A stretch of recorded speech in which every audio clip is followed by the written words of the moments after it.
Bem-vindo ao Direito Interativo. Aqui você aprende direito de forma clara, prática e objetiva, com explicações didáticas, questões comentadas e conteúdos atualizados para concursos e estudos jurídicos em geral. Nosso objetivo é transformar temas complexos em aprendizado simples, direto e eficiente. E aí, hoje a gente vai mergulhar de cabeça em uma metodologia que é, fundamental para a Polícia Militar de Minas Gerais, a GDO, ou Gestão do Desempenho Operacional. Vamos entender juntos como essa ferramenta transforma dados em ações estratégicas para a segurança pública. Sabe, essa é a pergunta de $1 milhão, né?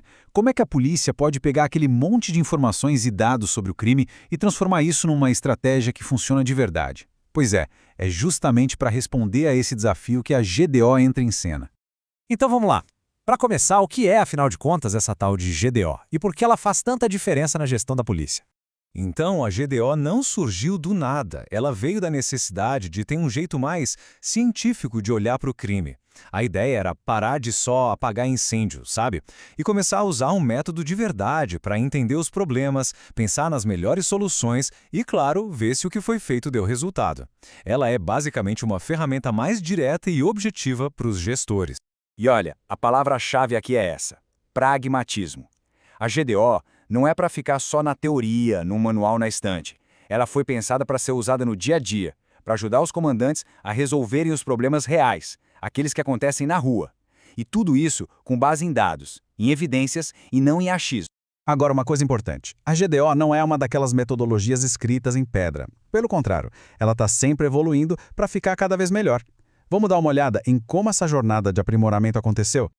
Olha que interessante essa linha do tempo. Ela mostra um compromisso sério com a melhoria contínua. Lá em 2017, o foco foi deixar a GDO alinhada com o plano estratégico da corporação e deixar os processos mais simples.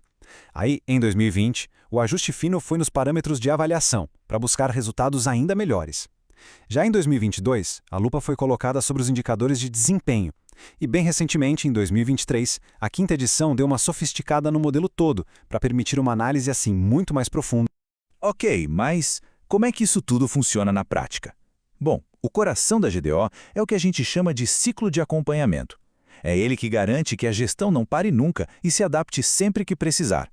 Olha só essa imagem. O mais legal aqui é que ela mostra que o processo não é uma linha reta com começo, meio e fim. Não, é um ciclo, percebe? Cada etapa, desde definir as metas até executar e acompanhar, vai alimentando a próxima. Isso cria um movimento constante de planejar, fazer, checar e agir. A estratégia está sempre sendo refinada, sempre melhorando. Vamos passar por essas etapas, então? Tudo começa, claro, definindo o que vai ser medido, os famosos indicadores e onde se quer chegar, as metas. Beleza. Definido isso, o próximo passo é formalizar e comunicar para todo mundo. Com o plano na mão, as unidades na rua começam a execução. Todo mês são gerados relatórios e os resultados são discutidos em reuniões. É nessas reuniões que se identificam os desvios, ou seja, aquilo que não saiu como esperado. E aí vem a parte crucial. Para corrigir a rota, se elabora um plano de intervenção, que é o famoso relatório A3. E com ele, a gente volta para o início do ciclo.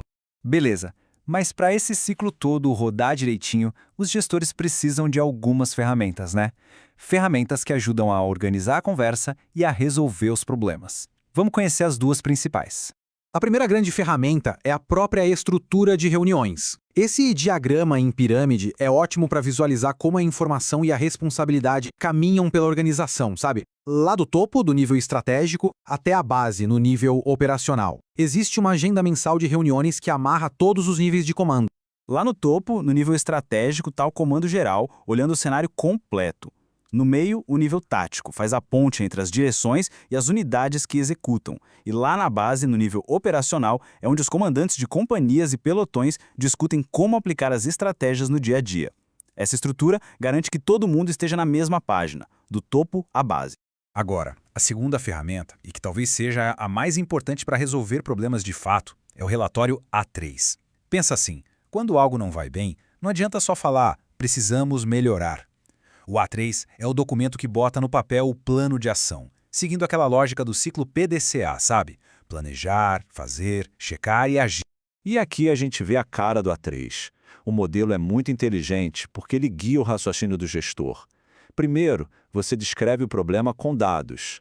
Depois, ele te força a cavar fundo e encontrar a causa raiz do problema.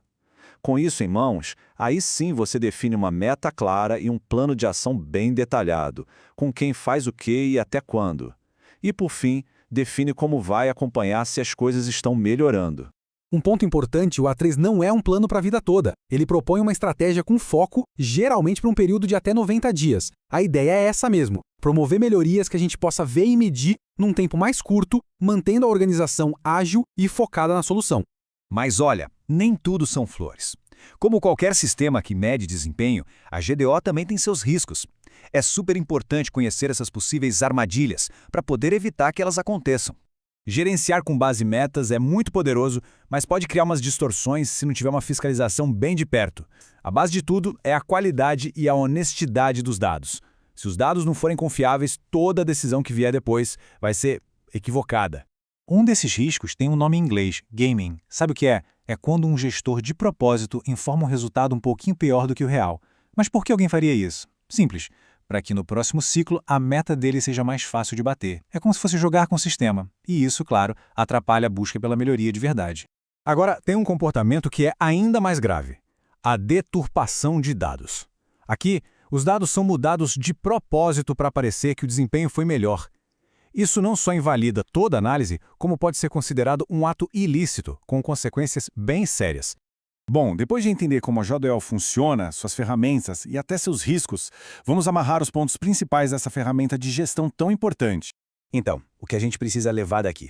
Primeiro, GDO é uma metodologia científica que tira a gestão policial do campo do eu acho que. Segundo, ela funciona num ciclo contínuo, o que garante agilidade e adaptação. Terceiro, ela usa ferramentas práticas como as reuniões e o relatório A3 para organizar o trabalho. E, talvez o mais importante de tudo, o sucesso dela depende totalmente da precisão dos dados e de ficar de olho para evitar esses riscos de comportamento que a gente viu. Para a gente fechar, fica aqui uma provocação para a gente pensar. A GDO é, sem dúvida, uma ferramenta incrível para organizar as ações e medir resultados. Mas a segurança pública é um negócio muito, mas muito complexo, né? Envolve gente, sociedade, um monte de variáveis. E a pergunta que fica é: até que ponto os números, as métricas, conseguem de fato capturar toda essa complexidade? Uma questão super importante para a gente continuar refletindo. Se esse vídeo te ajudou, segue o canal Direito Interativo para não perder os próximos conteúdos. Obrigado por assistir, bons estudos, boa preparação, e te espero no próximo vídeo.